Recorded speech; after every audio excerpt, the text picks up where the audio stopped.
رب العالمین په دې صورت کې د یوسف علیہ السلام سلیریش کرته ذکر کړی دی او د یوسف علیہ السلام واقعه پورا په دې صورت کې ذکر ده په بل صورت کې د یوسف علیہ السلام قسم نه ذکر یوسف علیہ السلام سوکو ډېر عبرتونه دي پکې ځکه دا واقعه تاسو ته بیانو د مسلمان د پاره او د انسان د پاره او خصوصا د نبی علیہ السلام د امت د پاره په دې کې ډېرې د الله تعالی د قدرت او زمونږ د عبرت نښې دي چې هغه راته یو یو زه ورسره بیانوم یوسف علیہ السلام چې د هغه د پلار نوم یعقوب علیہ السلام دیم پیغمبر او پلاریم پیغمبر د یعقوب علیہ السلام د پلار نوم اسحاق علیہ السلام او د اسحاق علیہ السلام د پلار نوم ابراهیم علیہ السلام نو یوسف علیہ السلام د ابراهیم علیہ السلام د نوسی زوی شو څه ته چې زمونږ پښتانه کړوسې وایي پخپل پیغمبر پلار پیغمبر نکي پیغمبر د نکه پلار پیغمبر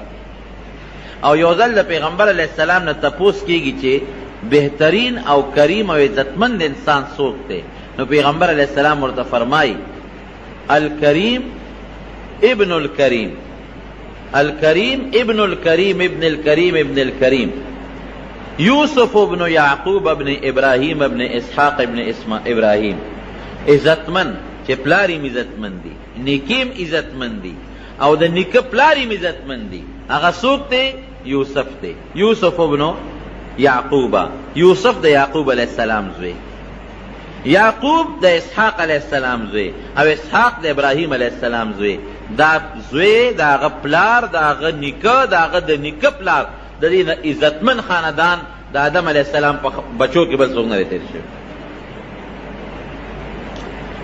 یعقوب علیہ السلام اوسېده کوم ځای په فلسطین کې موجوده چې څه فلسطین ورته وي د بیت المقدس په خوا کې او دا د شام علاقه وه د یعقوب علیہ السلام 12 زامنو یوسف علیہ السلام د دې یو بل ورور بنیامین دا خپل منځ کې سکرونو پلار یې یو مور یې یو او دا باقي لسرونه چې د دوی کومو دا د دې میرني رونو پلار یې شریکو او میندې جدا رب العالمین یوسف علیہ السلام لا داسې صفتونه ورکړیو او ناشنا حسن الله ورکړیو چې د پلار وسره غیر اختیاري محبت او مینه د یعقوب علیہ السلام د پلار ټولو بچو سره مینه لیکن بعضې بچې قدرتی ته ور غیر اختیاري ته ور پلار ته نسبتا ګرانی د نورو بچو په نسبت نو کم محبت چې د اختیار نه باری د زړه مینه په هغې رب العالمین نیول نه کوي نو یعقوب علیہ السلام ته خو پته و اخلاق ورته معلومو د یوسف علیہ السلام او دا یعقوب علیہ السلام خو پیغمبر مو هغه ته دام پته و چې د ما دا نوسې دا ما دا زوی یوسف دکې هغه نښې دي صفتونه لري چې دنه به رب العالمین یو لوی سړی جوړی پیغمبر به ته الله جوړی په دې وجه سره مینه نورم زیاته وه او په کشرانو زامنو کې دا کشر زوی بل مور یې وفات شوې وه د یوسف علیہ السلام خپله مور او د بنیامین خپله مور وفات وه او بیا د دوی ترور د مور خور هغه یعقوب علیہ السلام په نکاح غشتې وه نو چې کم بچې د هغه مور مړی نسبتا چې ښه پلاري نو هغه بچې ورته داسې بېکس او بېسوکه ښکاري نو د پلار په زړه کې د هغه مینه محبت نورم زیاتي نو سی خپل شرافت او اخلاق او خوبصورتي یې وه او پکې د پیغمبرۍ هغه نښې نښانې آثارو سی مورم مړه وه نو په دې نسبت د یعقوب علیہ السلام د نورو بچو په نسبت د یوسف علیہ السلام سره مینه زیاته وه یو ځل یوسف علیہ السلام راغی او د پلار ته بابا ما بیګا خوب ولید انی رأیت 11 کوكبا والشمس والقمر رأیتهم لی ساجدین د شپې مې خوب ولید 11 ستوري او نور او سپومې دا ما ته په سجده پرېوته چې پلار ته خوب بیان که پلار خو پیغمبر اپوی شو ورته وی بچې پام کوه ګورې دا خوب چاته بیان نه کړي یا بنی لا تقصص رؤیاک علی اخوتک فیکیدوا لک کیدا ان الشیطان للانسان عدو مبین بچې ګورې پام کوه چې دا خوب د دې رونو ته بیان نه کړي ځکه هغه ته پته وه چې د ماره د نورو زامنو د یوسف علیہ السلام سره حسد دی او بغض دی او په دې وجه سره بغض چې د پلار د سره مینه ولې زیاته ده، مونږ سره کم او د سره زیاته ده. پلار و سره محبت ولې کوي، د ولې زیات خیال ساتي. نو بچی اسم په زړه کې در سره بغض دی، حسد دی، او که دا خوب دی ورته بیان کا نو ګوره هغه بغض او حسد یې نورم زیاتېږي. هسې نه شیطان به درته ولم سیدارونه او تا ته سازش جوړ نه کړي، سکیم درته جوړ نه کړي او ضرر درته ونه رسوي. اب پې پوه شو چې دا 11 ستوري خو دا 11 رونه دي، او نور او سپومې د یوسف علیه السلام دا مور او پلار دي. لکه ترورې په نکاح غشتې و پلار نو بس میره مورم مورین، نو دا مور او پلار دا نور او سپومې او 11 ستوري دا دارونه دي. دا ټول بستا دا تعظیم او ستا د عزت طرف ته ټیټېږي او ستا عزت به کوي، دا به ټول ستا تابع کېږي په آخر وخت کې. نو بچې ګورې که دا خوب دی دې وروڼو ته ووایې، وروڼو ته دا پته ولګېده چې موږ به آخر وخت کې د یوسف تابع کېږو، نو اسین در سره بغض او حسد دی، سسکیم او سازش به درته جوړ. لیکن دا خوب په یو طریقه د یوسف علیه السلام وروڼو ته ورسېد. چې هغې ته ورسېد هغې خپل منځ کې سره راغونډ شو 10 رونه، یو خو د خپل سکه دی نه زیاتي چې کوم 10 رونو هغه راغونډ شو او په خپل منځ کې میټینګ او مشوره شروع کړه. یاره د یوسف سره دی خو زمونږ رور دی، پلار مینه ډېره کوي، زمونږ په نسبت خیال ډېر ساتي او ډېر محبت ورسره کوي، ډېر یې ځان ته رانږدې کوي، دا خو زمونږ دا پلار ښه نه کوي. او دا فطري خبره ده چې د 2 یا 3 زامنې د انسان او پلار یو سره مینه کوي، د دې نورو بچو بیا پلار ته غوسه کېږي، مور ته غوسه کېږي چې ښه ادم زوی دی او موږ دې زامن یو، د هغه ډېر خیال ساتي زمونږ خیال نه ساتي، نو پلار ته غوسه کېږي او غرور ته هم غوسه کېږي. دا یو انسان کې فطرتن یو سیس پروت دی، دا د انسان د فطرت تقاضا ده. نو هغه 10 رونه غوسه و چې ښه مونږ خو لا مخکې نه ورته غوسه و چې پلار ورسره مینه کوي، محبت ورسره کوي، ځان ته ډېر رانږدې کوي، او دا خو لا سبا به دې لوی سړی به د ده نه جوړېږي او موږ به ده ته سجدې کوو، موږ به ده ته ټیټېږو، د سلامونه به کوو. دا موږ نشو زغملی. ښه څه به کوو؟ یو ورور یې وی اچې مړی کړو، اخوا به یې بوځو او مړ به یې کړو. دې کې یو مشر ورور یهودا، دا د هغې 10 خپل ورور و، هغه ورته وی نه ګورې پام کوې مړی نه کړي، که کم از کم زمونږ مهرنی ورور دی خو ورور خو هم دی که نه، پلار خو هم شریک دی، نو په وجلو هم نه پیردو کېږي، وجنو به نه نه وي خامخې وجنو. وی ګوره که مړم کو نو خبره د مرګ نه پټېږي، خامخا 15 کاله 10 کاله 2 کاله 20 کاله هر کاله چې نو پته به رستو لګي چې دې مونږ مړ که او زمونږ پلار پیغمبرم دی، نو سبا به راته خیري وکړي، ازار به راته وکړي، او یا زمونږ پته به ولګي نو برباد او تباه به شو. وجنو خو یې نه، ښه بیا به ورسره څه کوو؟ وی داسې به وکړو چې ته لرې ځنګل ته به یې بوځو، هلته به یې په یو کوي کې ور وغورځو، بس مونږ به اخلاص شو، د قتل نه به مونږ بچ شو، په مونږ به د قتل الزام ونه لګي او د مرګ د ګناه نه به بچ شو، او کوي کې به یې وغورځو که چاته چاره وویسته نو چاته به څه پته لګي چې دا څوک دی، وړي به، او که پکې مړ شو نو مړ دي شي، پکې د لاش به هم پته ونه لګي، که دلته یې وجنو خو لاش یې معلومېږي، بس کوي ته به یې وغورځو، خپل کار به کوي سره. هلته به یې څنګ بوځو، نو خپل منځ کې میټینګ وکړو، پلار له راغلل، وی بابا مونږ تاله راغلی، مونږ همیشه سیل کو او ښکار لځو، چکر لګو، او زمونږ دا کشر رور یوسف چې زمونږ ورسره ډېره مینه ده او ستا هم ډېر خوښ دی، دیم دې دله مونږ بوځو، چکر به پې ولګو، منډې ترړې به ووایي، ښکار به وکړي، خوشحاله به شي. پلار ورته وایي نه بچې دې خو زه نه پرېږدم، ځان نه یې نه جدا کوم. بیا وله رالل بابا نه مونږ سره به دې خامخا پرېږدې او دی مونږ لازمن بوزو، او ته په مونږ یریږي چې دته به مونږ څه ضرر ورسو، دا زمونږ رور نه دی، ته زمونږ پلار نه تا به مونږ خفه کوو، دا خو زمونږ کشر دی، زمونږ رور دی، او مونږ غواړو چې دی مونږ بوزو، چکر پې ولګو، سیل پې وکړو. یعقوب علیه السلام ورته وایي انی اخاف ان یأکله الذئب وانتم عنه غافلون، بچې ګوره زه یریږم، هسې نه شرمخې ده نه ونه تښتئ، شرمخې ونه خوري، تاسو به په خپل سیل کې په منډو ترړو به یې غشي به ولې، اسونه به ځغلوې، او هسې نه چې زما دا بچې ده نه چې ته شرمخ ونه تښتئ، شرمخې ونه خوري. دا ولې یعقوب علیه السلام دا ټکې ولې و چې شرمخ به وتښتئ؟ یو خو په دغه ځنګل او په علاقه کې شرمخان ډېر زیات، او دویم د یعقوب علیه السلام دوی ته اشاره و چې تاسو شرمخان یې، تاسو یې رانه ونه خورئ، ګورئ تاسو شرمخان یې رانه ونه خورئ، ماتې نه کې، او یا په دې ځنګل علاقه کې شرمخان ډېر دي، نو هسې نه شرمخې ونه تښتئ. وی نه بابا اس فکر چې ونه کې، او دی به مونږ سره منډې ترړې وای، چکرې به ولګئ، او مونږ به حفاظت کوو، په حفاظت به دله واپس راولو.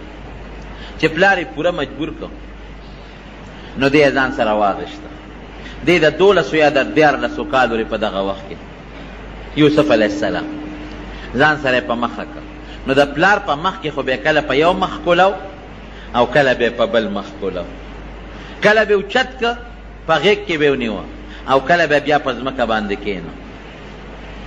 او پلار ورسره بار وت د دې وجې نه، بچو ګورې ډېر پې یېرېږم، تاسو خو زلمي، خو زما د دې بچي به ګوره ډېر خیال ساتئ. 10 مېرني وروڼه او یو دیش بنیامین ته پاتې شو، هغه وروسته دی لا ماشوم دی. د پلار چې تر څو پورې ورته نظر و، هغې پورې به یې دی کله یو یې اوږې ته او کله بل یې اوږې ته، کله به یو ښکله او کله به بل ښکله. خو چې کله د پلار د نظر نه غیب شو، د اوږې نه یې ځمکې لره وبره و، لته یې وله ورکړې، دیکې یې وله ورکړې. ده وی ښه تاسو خو زه د پلار نه څونه په مینه راوستم، په ما سیل او چکر یې لګوئ، اوس مې وهې نو د یو ورور نه به بل ورور له منډې کړې چې ما را دنه خلاص کا. نو هغه به ولې لته ورکړه ځمکې له به یې راوبره، نو بل له به یې منډه کړې، نو هغه به لته ورکړه نو بل له به یې منډه کړې، نو هغه به لته ورکړه نو بل له به یې منډه کړې. لکه بال غوندې چې خلک یې پلته وي، دقسې پلتو به یې و. او ورته به یې څه وې؟ وی ځکه نو اوس هغه 11 ستورو ته دې اواز کړه چې دې رانه خلاص کړي، هغه نور او سپومې ته دې ووایه چې اوس دې رانه بچ کړي. ته خو وایې ما ته به نور او سپومې او 11 ستوري سجدې لګئ. هغې هم پوه شو، هغه هم د پیغمبر بچي و چې دا 11 ستوري مونږ یو، نور او سپومې را د مور او پلار دي، دله به الله عزت ورکوي او مونږ به ورته کوس پاس کېږو.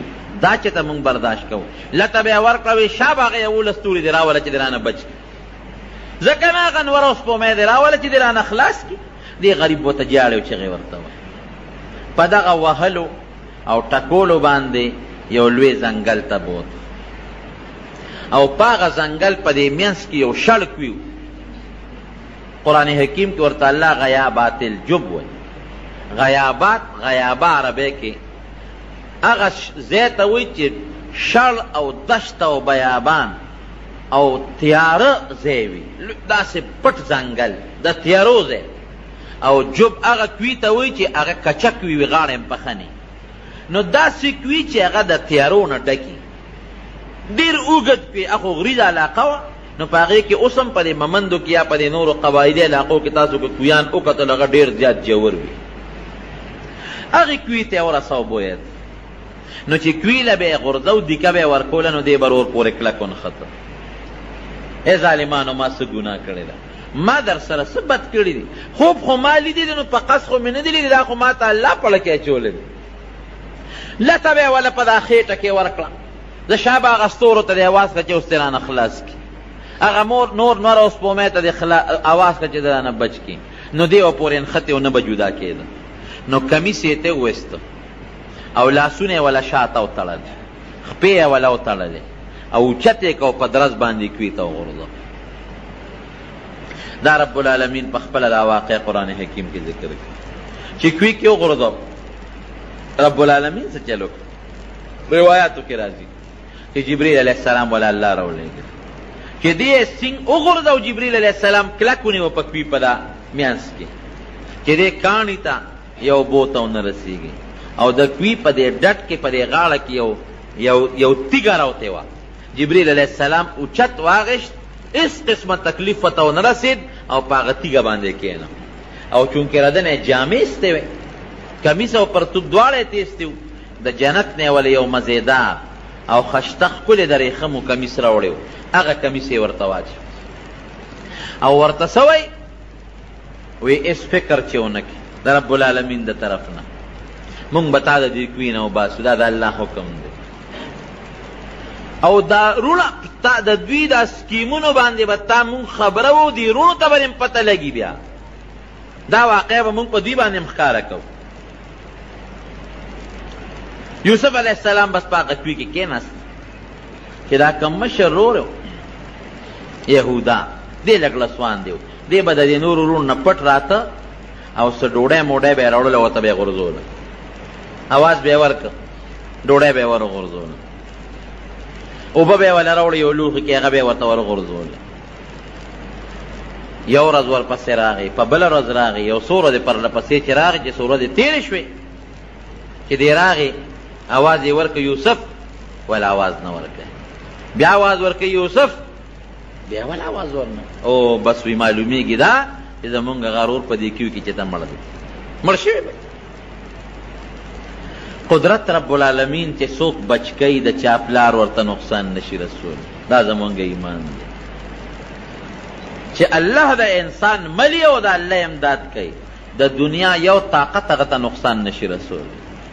او چې کله د رب العالمین خپل حفاظت اوچت کړ، د ماشي د لاس نه نمرود د ماشي د لاس نه تباه برباد شو، او د ابرهه لښکر دا د توتکرو د کاڼو په زیرې باندې رب العالمین تباه برباد. اصل څیز د الله حفاظت دی. کله چې د الله نه سوال کوئ دا سوال کوئ چې یا الله مونږ په خپل حفاظت کې محفوظ وساته. بچې الله دې په خپل حفاظت کې محفوظ ساتي، قسم دی چې د دنیا یو طاقت دی دې خپې ته دې نشي کتی. دا الله خپل قدرت ښیي. لقد کان فی یوسف و اخوته آیات للسائلین. د عبرت نښې دي پکې د یوسف علیه السلام او د وروڼو په دې واقع کې. یو قافله په دې لاره راتېرېدله، نو دې قافله کې به بعضې کسان دو چې هغوی به ګیا پسې ګرځېدل، چا به څارویو به کول، څوک به اوبو پسې ګرځېدل. نو کومه ډله چې د دې قافلې هغه په دې باندې ماموره وه چې تاسو لړ شئ اوبه وګورئ، هغوی چې راغلل دلته کوي وکړل، زر یې بورقه راواغېسته او هغې کوي ته ښکته کړه. چې کوي ته یې بورقه ښکته کړله او بورقه ویښته ورسوله، نو یوسف علیه السلام سره بورقه وجنګېدل، بس پړي پورې دې کلک ونښته. هغه به غټه بورقه وه، یو کس به نه شوه رستی، ابا په پنځو شپږو کسانو بلکې د دې نه په زیاتو به هغه بورقه خلکو رسته. اوس هم په دې اوږدو کویانو باندې غټې غټې بورقې وي چې دوی بورقه رسته ده، بورقه درنه ده. خیر په ډېر زور او په وجودونه هغه زمانه کې د خلکو مضبوط پهلوانان په ډېر زور او په ډېر لوی طاقت باندې بورقه راوچته کړه. چې راوچته یې کړه اوس یوسف علیه السلام ورپورې نښتې، ښه مزېدار خشته، ټیک ټاک جمدې روغ صحت والا. چې راویې ویسته ورته یې وکتل، یا بشرا هذا غلام، او خوشحاله شو، دا خو مزېدار خشته هلک دی، ډېر زیات خوشحاله شو. یو خو په دې خوشحاله شو چې یو مزېدار خشته هلک راته الله راکړه. او هغه زمانه د غلامانو وه، غلامان به خلکو خرڅول، یو خشته هلک دی، زه بس دا به مونږ خرڅ کړو او بلا پیسې به پرې وګټو. لاړل نورو ملګرو ته الو مونږ خو دغه د کوی نه په بورقه کې هلک یې نښتې دی هم راوویست او ډېر ښایسته او خوبصورت هلک. نور ملګري هم خبر کړ، ای بس چپ شئ، غږ مه کوئ. به وبېځو یو ښار ته، کومه طرف ته چې زمونږ قافله ځي، او په هغه ښار کې به مونږ خرڅ کړو، بلا پیسې به راله وګټو. یهودا چې کوی ته ډوډۍ غورځوله، دی یې ونه مونته، یو خوا بل خوا یې منډې ترلې شروع کړې چې دې چاروخ کې دی او که مړ دی په دې کوی کې. چا ورته ویل څه کې؟ یاره وی هسې ګرځم، دلته خو څوک نه دي راغلی. وی یو قافله هغه ځای کې ناسته ده چې دی ورغلی دی، هغه قافلې والا هغې ته یې کتلي دي، یوسف علیه السلام یې صحیح کړی، بس ورمنډه یې کړې. وی دا هلک مونږ له ماله راکړي. هغې ورته وی دا خو هلک مونږ تاله نه درکړو. وی نه، دا زمونږ غلام دی، زمونږ برایې دی. او په یوسف علیه السلام یې دبه وکړه، ګورې که ال دې ووایي نو دې د سرمن وباسه ووجنو، دې پرېږدو دې. رونه یې خبر کړه او قافلې والا ته وایي چې دا زمونږ غلام دی او زمونږ نه دې تښتېده را تښتېده به دې کوی کې مې غورځولی دی، او ډېر بد اخلاقه دی او ډېر بد خویه دی، او غلا غلطي به یې زمونږ نه کوله. مونږ له دا خپل غلام راکړې. قافلې والا ورته وایي نه مونږ یې نه درکوو. خیر جوړه په دې وشوه چې دا به در باندې مونږ در خرڅ کړو. بس قافلې والا وله 12 درهمه ورکړل او څوک 13 درهمه یادوي، معمولي لږې پیسې. وشروه بثمن بخس دراهم معدوده وكانوا فيه من الزاهدين. پاتلس یا پدولس درهم باندې د خپل لور خرڅ کپا قافلې والا پیسې واغېستې خپل منځ کې تقسیم کړې. چې دې کله پلار له لاړل د شپې ماسخوتن نو جړه انګولا ده او لوی چغې سورې دي. د کلي خلک ورته راغلو چې څه چل دی؟ وایي زمونږ غرور یوسف زمونږ نه شرمخ وتښته مړی. پلار یې راووته خو پوه شو چې څه چل خو شته. چې راووت بچو ولې جاړی؟ وی بابا مونږ نه هغه استاذ وی یوسف چې دی نه هغه شرمخ وتښته. او په یو روایت کې راځي چې یو شرمخ دوی را نیولی و، هغه کې پړی اچولی او یعقوب علیه السلام لی راوسته. وی شرمخ رانه استاذ وی وتښته. وی شرمخ زما تاسو ته ما نه وي چې شرمخ زما زوی به نه تښتی او تاسو به غفلت کوئ. وی نه بابا مونږ هم ډېرې منډې وایې دم ووالې. اخره کې دې ستړی شو جامو ته هم کېنو نو مونږ منډې ترړې والې چې مونږ راتلو شرمخ دې تښتولی و بیا او شرمخ همدا دې رانیولې دی. اوس چې ته ورسره څه کوې نو به ستا مخکې به دې شرمخ تا زوی شلولی دی. او کمیس د ګډې یا د چیلې یا د اوسې په وینه کې لړلی و. هغه یعقوب علیه السلام له ورکوي دا ستا د زوی کمیس دی او دا هغه وینه ده ستا د زوی، دا هغه بچي. موږ څوک و شرمخ وتښتو، موږ خو یې خیال ساتو. یعقوب علیه السلام چې کمیس ته وکتل نو کمیس شلېدلی نو ټیک ټاک و. وی ډېر هوښیار شرمخ و چې زما زوی یې وجه و کمیس یې ترې روغېستی دی. شرمخ خو چې هلک شلی خو کمیس د هغې نه مخکې شلی چیر پار کي نو دا دونه هوښیار شرمخ دی چې زما د زوی نه روغ کمیس وویسته او بیا زما زوی خوړلی دی. او دا شرمخ ته وی او وی وایه شرمخه دا د پیغمبر معجزه په هغه ذات د ستا قسم یې رښتیا وایه چې کوم ذات ته پیدا کړی و دا دواړه جهانه پیدا کړي دي. زما زوی دی ولې خوړه؟ وی شرمخ ورسره خبرې شروع کړې چې یعقوب دا زامن دې دروغ وایي، زه دوی په جال ښکار کړم او رب العالمین په مونږ حیواناتو د پیغمبرانو د هغې د بچو وینې او غوښې حرامې کړي دي. دروغ وایي، دروغ ده. قال بل سولت لكم انفسكم امري انفسكم فصبر جميل والله المستعان على ما تصفون.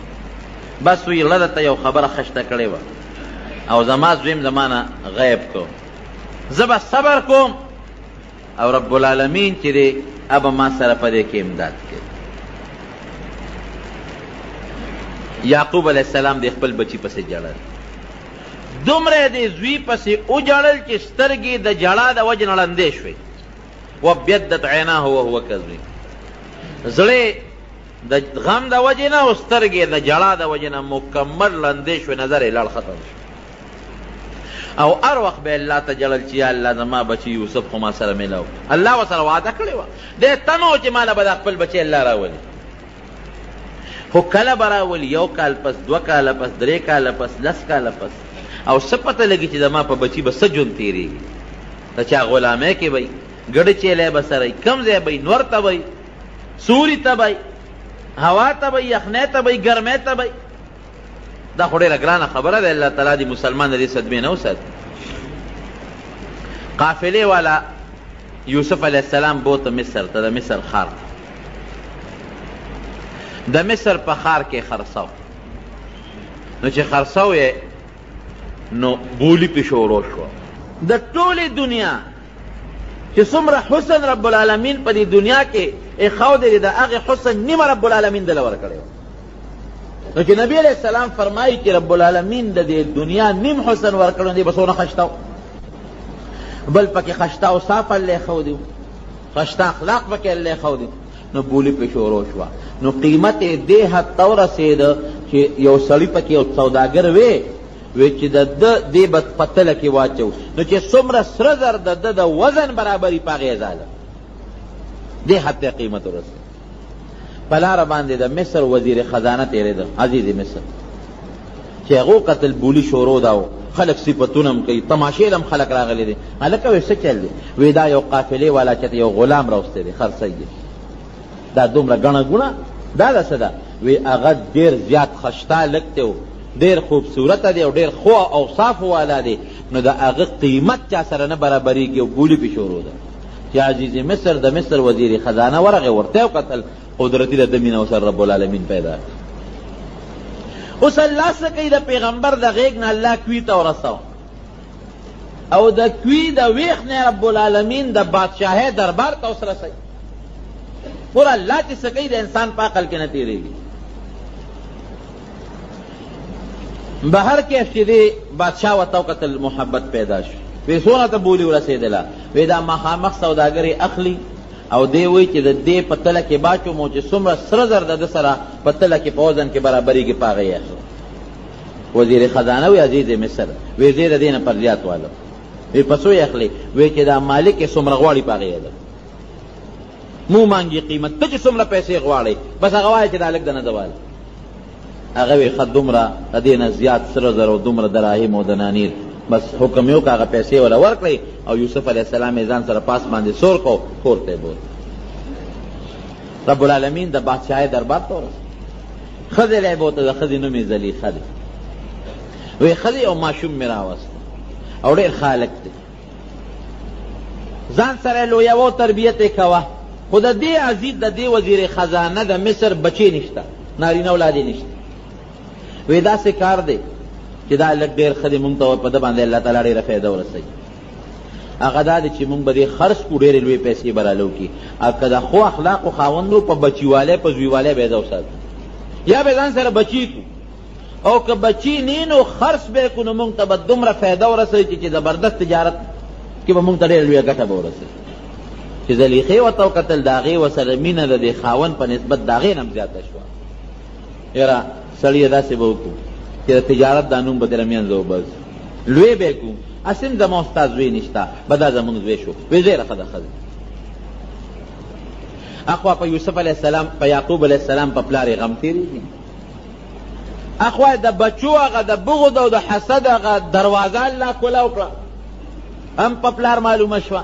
دې خوا دې کوي ته ورسېد، سوداګرو راوویسته په مینه او په محبت باندې. رب العالمین د هغې لږې مینې محبت د وجې نه هغوی ته څومره پیسې ورکړې، او دې خوا رب العالمین د بادشاهۍ دربار ته او د یو وزیر کور ته راوسته. الله ګورې دا ښیي ډېر زیات عبرتونه دي پکې. یو خدا چې په لویو خلکو څومره لوی خلک وي، هغه مره مشکلات او غمونه ورپې ډېر راځي، لکه په یعقوب علیه السلام څومره غمونه راغله. او دویم دا چې په بچي باندې یوسف علیه السلام نه وروسته رب العالمین ډېر لوی سړی جوړوي، نو څومره پریشانې او مصیبتونه پرې راغلل. الله قرآن حکیم کې فرمایي ان مع العسر یسرا، ان مع العسر یسرا. دا طالبان پې پوهېږي چې سختی لږه ده او هغې سره اساني ډېره زیاته رب العالمین راولي. او پښتانه م وایي که نه، وایي سختې پسې راتی. نو په یوسف علیه السلام رب العالمین دومره سختی راوسته، کوی ته ورسېد، د هغې نه پس به الله راته راولي. دا هم تا ته الله یو عبرت او یو سبق ښیي. که در باندې پریشانی راشي او سختی راشي، نو الله ته فریادونه شروع کا، ګیلې او شکوې د الله نه مه کوه، فریاد شروع کا، رب العالمین به د هغه سختی او هغه مصیبت په خوشحالو باندې بدل کړي. او بل لوی عبرت پکې څه دی، ګورې بغض او حسد ډېر خطرناک شی دی. د یعقوب علیه السلام رونو بچو د خپل رور یوسف علیه السلام سره بغض او حسد شروع کړ، نو نقصان یې چاته شو. ټیک ته ظاهر کې پلار ته هم ضرر ورسو، رور ته هم ضرر ورسو، لیکن د رب العالمین په نزد مختورن څوک شو؟ همدغه د یعقوب علیه السلام زامن د یوسف علیه السلام رونو. ګورې بغض او حسد ډېر خطرناک شی دی، ډېره لویه ګناه ده. کله چې یوسف علیه السلام او د زلیخې منځ کې مسله راله او یوسف علیه السلام متعلق ماشوم بچي ګوی ورکړه چې د یوسف علیه السلام کمیس وګورئ، که دا د مخې نه شلیدلي مخکنی لمن، نو غلطي د حضرت یوسف علیه السلام ده، او که کمیس د شا نه شلیدلي نو معلومیږي دا چې ده به منډه والا تختېده به، زلیخې به کمیس راښکلي، غلطي به د هغې وي. چې دې کله کمیس وکته، فلما رأى قمیصه قد من دبر قال انه من کیدکن ان کیدکن عظیم. چې کمیس خو شا نه شلیدلی دی، نو عزیز مصر چې هغه وخت موجود و، هغه پوه شو په دې، وی دا خو د زلیخې نقصان دی، دا د ښځو نقصان دی، او د ښځو سکیم او مکر او جال دا ډېر فراخی، ډېر لوی وي، د دې نه بچ کېدل ګران کار دی. نو دغې وخت کې عزیز مصر ما تېره جمعه هم درته ویلي چې هغه له پکار ده چې ښځې له سزا ورکړې وه، خو مې داسې قسمه خلک په ښځو کمزوري وي. یو ټکې ووې یوسف اعرض عن هذا واستغفري لذنبك انك كنت من الخاطئین. یوسف علیہ السلام ته وایي ای یوسفه پام کوه دا خبره بار مشوره نه کې ګورې، ځکه اوس به خلک تا نه تپوسونه کوي، ته به وایې چې زلیخې ما نه دا غلطو مطالبه کړې ده، نو پام کوه دا خبره بار ونه باسې. او ښځې ته څه وایي؟ اوس پکار ده چې ښځې له سزا ورکړې وې. یوسف علیه السلام ته وایي ګورې پام کوه چا ته غږ ونه کړې، څوک خبرې نه خبر نه کې، نوره بېعزتي به مې وشي. یوسف اعرض عن هذا. او ښځې ته وایي بس چې څه دې کړي دي غلطي دې کړې ده الله نه بخښنه غواړه. اوس خو پکار نه وه چې ښځې ته یې کوتک نیولې وې یا سزا یې ورکړې وې، نه نه کمزور یو غریب شته که دې زمانه کې هم په ښځو کمزوري شته. واستغفري لذنبك پام کوه ګورې بس خدای نه بخښنه غواړه. یاره تاسو ډېر بې خونده ښځې یې ښه بس دونه ټکې یې ووایي ډېر بې خونده یې تاسو. هغه دا خبره خو دغه ځای پورې فیصله شوه. دلته فیصله شوه خبره یوسف علیه السلام ته بس دا وایي چې بس ته چپ شه نور به غږ نه کوې، او ښځې ته وایي د الله نه بخښنه غواړه. خبره مشهوره شوه. دغه څو کسانو خو خبره واورېده او بادشاه عزیز مصر ویې ګورې غږ به نه کوې. خبره مشهوره شوه. چې خبره مشهوره شوه د مصر په ښځو کې، او زلیخا دا ګوره د لوی وزیر ښځه ده او د یو خپل غلام نه د ناروا مطالبه کوي. دوه غلطۍ دي، یو خدا چې د دومره لوی سړي ښځه او ګناه طلب کول، او دویم دا چې ګناه طلب کوي نو په کار دا و چې ته د لوی سړي نه طلب کړی وې، نو یو خو په خپل غلام باندې دا مینېږي، یو غلام نه دا د ګناه مطالبه کوي. دا خو ډېره بېکاره ښځه ده. د دې زړه ته خو دا محبت ډېر دننه ننوتی دی. دا خپل ځان ته نه ګوري او خپل غلام ته نه ګوري چې د ناروا مطالبه کوي، نو په کار دا چې د وزیر نه یې کړی وې، یو خپل غلام او د مرئي نه مطالبه کوي. ښځو په مخه واغېشته، پراپېګنډې شروع شوې، د وزیرانو ښځو، د مشیرانو ښځو، د افسرانو ښځو، دا پراپېګنډې شروع کړې. خو چې دا پوه شوه چې دا خو زما خلاف پراپېګنډې شروع شوې، بېعزتي مې کېږي، کوڅه په کوڅه راپسې خبرې شروع دي، نو دی ویل د دې نه پسې ځان خلاص کړم.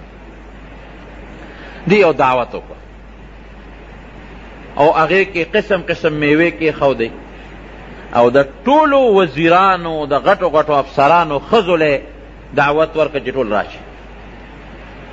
ټولې ښځې رالې، بالښتونه یې ورته کېښودل، هغې ته یې ډډې ووالې. ښځو هم دا سوچو چې د عزیز مصر ښځې مونږ له ډوډۍ کړې ده، اوس مشوره به کوي. ټولې ښځې رالې، ټولو کې د وزیرانو د مشیرانو د غټو غټو افسرانو ښځې ناستې دي. ډوډۍ ورته مخکې کېښوده، میوې ورته مخکې کېښودې، او د هوښیاره وه زلیخا، چړې یې ولې لاس کې ورکړې، ځکه دا میوې اوس هم خلک په چړو باندې پرې کوي، هغه زمانه کې هم دا رواج و. خو چې کله دې کېناستې او مزېدار بسترې او بالښتونه ورڅه پراته دي، فلما سمعت بمکرهن ارسلت الیهن واعتدت لهن متکئا، غټ تکیاګاه یې جوړه کړه، او وآتت كل واحدة منهن سکینا، الله فرمائی ارچا لاس کې چاړه ورکړه. وقالت اخرج عليهن. یوسف علیہ السلام کوئی غلام عمره او په دې خرازه پیوس. یوسف علیہ السلام بهر په دروازه را دننه شو، او غلام دی، اوس حکم دی ورته د خپل مالک سردار، خو چې څنګه را ننوت فلما رأینه اکبرنه، چې د ښځو ورته وکتل یوسف علیہ السلام ته، اوهو وړه کې ډېر لوی والی راغی. دا هغه غلام دی، یو ښځه یو ته وایي، بل ښځه بل ته وایي، او دا خو ډېر خشته دی، دا خو ډېر زیات خوبصورته دی. خو چې څنګه هغې ته وکتل نو قطعن ایدیهن، د هغه میوو په ځای باندې چړې پر خپلو ګوتو راښکلې.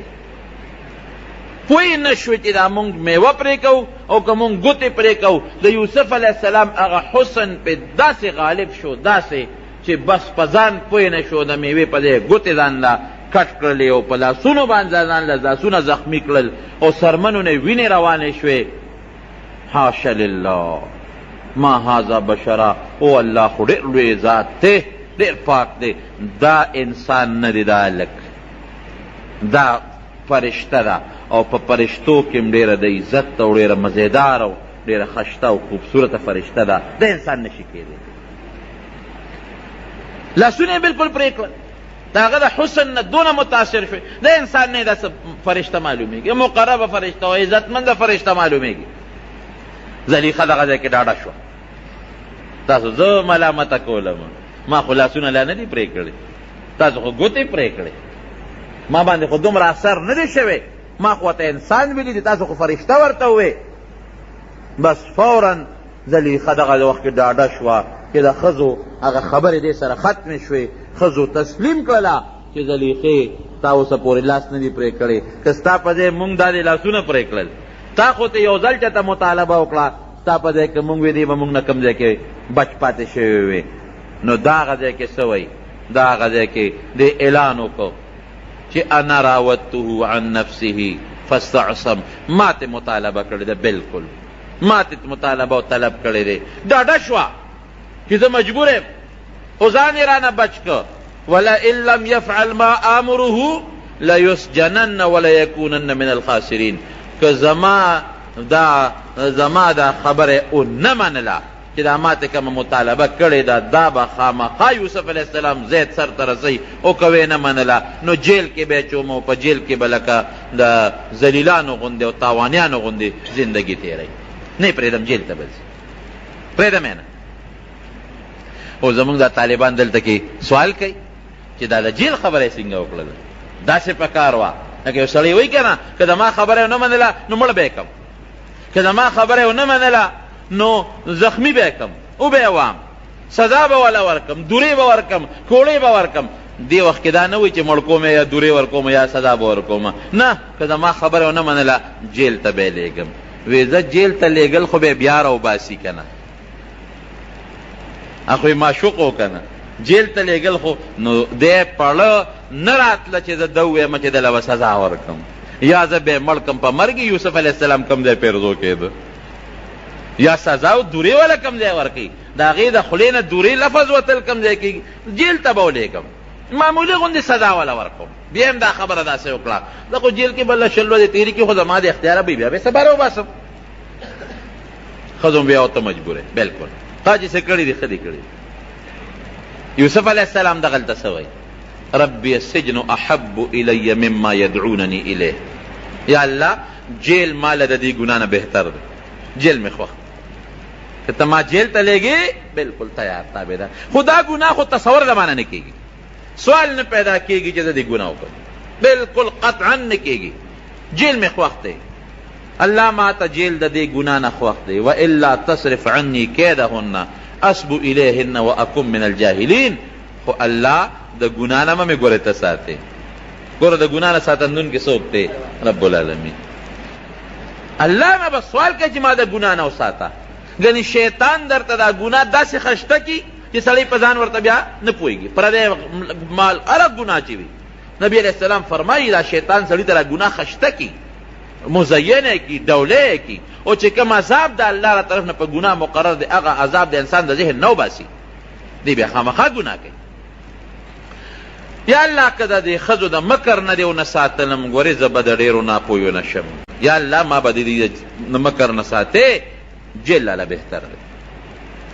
هلته عزیز مصر ته خبره ورسېدله چې اوس خو خبره بل شان شوه، اوس خو د زلیخې عشق مخکې پټ اوس ښکاره شو، اوس خو دا خبرې ټولو ښځو واورېدې.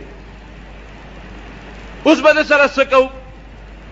زلیخا خاوند ته وایي ګورې پام کوه، سزا به نه ورکې، جیل ته به لېږې. هم مجبوره و، یوسف علیه السلام یې جیل ته ولېږه. چې جیل ته حضرت یوسف علیه السلام څنګه ننوته، د الله نه یې وغوښته جیل ته لاړ. نو هلته کې په جیل کې یوسف علیه السلام دومره رب العالمین دله عزت ورکړه چې د جیل که مشر داروغه مشر هغه معتقد شو، هغه بوله راته، هغه بوله د خوښې خوراک ورکو، هغه به ډېر لوی عزت کو او خاص بارک کې بند نه کو، ولې اجازت ورکړه چې ته په دې جیل کې په کوم ځای کې ګرځې نو ګرځه.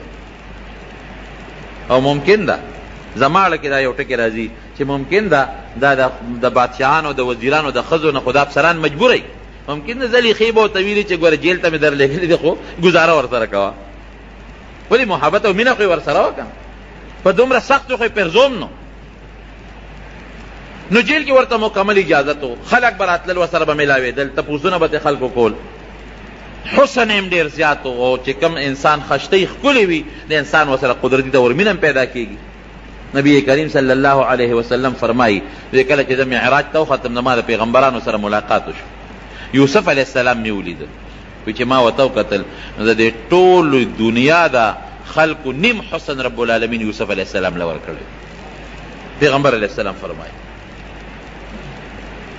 نو جیل کې ورسره د خلکو محبت پیدا شو، د خلکو مینه ورسره پیدا شوه، خلک به راتلل تپوسونه به یې ترې کول.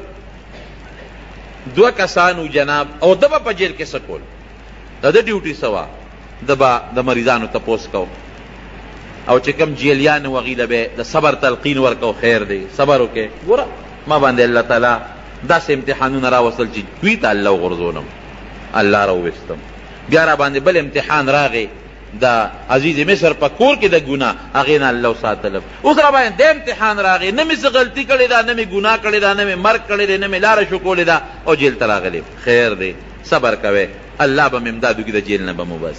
هر چا ته به د صبر تلقین ورکو، او چې کوم به بد اخلاقه جیلي و هغه ته به نصیحت کو چې ګوره په بد اخلاقۍ کې ته جیل ته راغلی، او پام کوه آینده لپاره دا ګناه ونه کړې، دا غلطي ونه کړې، دا معمولي جیل دی، د خدای جیل ګورې د قیامت پر دوزخ ډېر لوی شی دی. ځان ساته، خلکو ته به خشته نصیحت کو، د خلکو اخلاقی تربیت به کو، او خلکو له به صبر تلقین ورکو، د مریضانو تپوسونه به کول، د هر چا ورسره مینه محبت پیدا شو.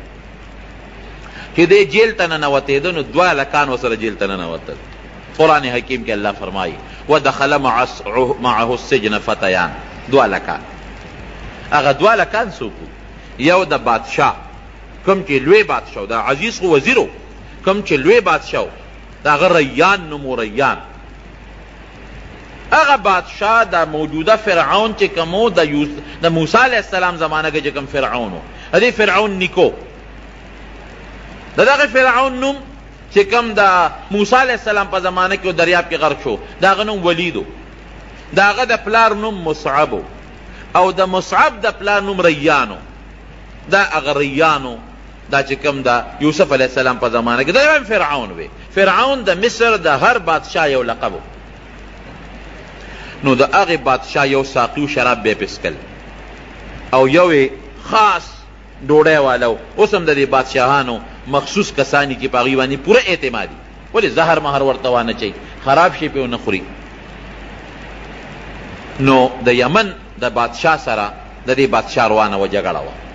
هغې د یمن بادشاه دا کوشش شروع کړه چې د مصر د بادشاه ریان دا خو ډېر مضبوط دی، د دې لښکر خاوند دی، په بله طریقه خو یې د نشم والی، راشه ورته به دا غلامانو له پیسې ورکړمه، زهر به ورته واچي دی به مړ شي. دې دواړو له ډېره غټه پیسه ورکړه، دې ساقي له دا شراب چې په بادشاه څکل، او دا بل چې کوم ډوډۍ والا و لنګري، دې له پیسې ورکړې. باورچي چې ورته تاسو وایه وی ته به په ډوډۍ کې ورته زهر واچې، ته به په شرابو کې معمولي غوندې زهر واچې، په بادشاه به دا خوراک او اوبوس کې چې دا مړ شي. وی ډېره ښه خبره ده. نو هغې طباخ چې هغه کوم باورچي و لنګري، هغه په هغه خوراک کې اعلی خوراک بادشاه له تیار کو، پکې معمولي زهر ور واچو، تیز زهر و.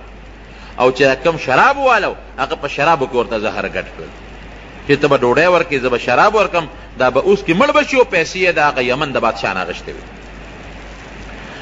چې بار ته څنګه ووتل او بادشاه ته هغه خوراک کېښوده او هغه اوبې ورته کېښودې، دې وخت کې دا چې کوم ساقي و دې ویارېد، دې پوه شو چې دا خو مې غلط کار وکړ، پیسې مې واخیستې، دا خو مونږ د خپل محسن سره د بادشاه سره ظلم دی او ټګي ده، زیاتې دی. یاره زه خو دا شراب پې نه څکم. خو دا بل ملګری پوه نه کړ، زه خو پې نس کم زما ټول عمر ښه ما سره احسان کړی دی او زما د بچو زما خیال ساتي، زه اوس په ده باندې دی شراب وڅکم؟ دا خو ډېره غټه ظلم دی او بې وفایي ده.